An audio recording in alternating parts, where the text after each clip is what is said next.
Ayun guys, testing muna nating ipatong. Grabe guys, oh, ang pogi.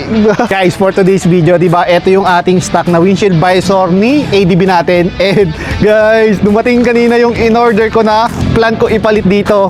Tingin ko magmumukhang maangas yung ating ADB na quartz brown kapag ito yung pinalit ko. Guys, oh, tignan mo naman, ang ganda. Pag-uusapan yung quality ng windshield nito, tignan mo kung gaano kakapal to guys. Ayun, oh, grabe ang kapal nito. Tangko mas lalong popogi yung ating ADB kapag nakabit na natin to. So tara guys, alisin na muna natin tong stock natin. So sana bumagay at pumogi yung ating quartz brown after natin palitan ng windshield. Ayun guys, testing muna natin ipatong. Grabe guys, oh, ang pogi. Mukhang sulit yung bili natin dito. Ayan guys, sisikipan na lang natin at mamaya makikita natin yung pinaka-itsura nito. So ayun guys, finally nakabit na natin yung ating bagong windshield visor. Guys, oh, ang pogi, bagay pala sa quartz brown kapag ganito yung pinalit mo. Ayun, oh, kaya sa kanina na clear. Ito guys, tignan mo, pumogi, umangas, grabe.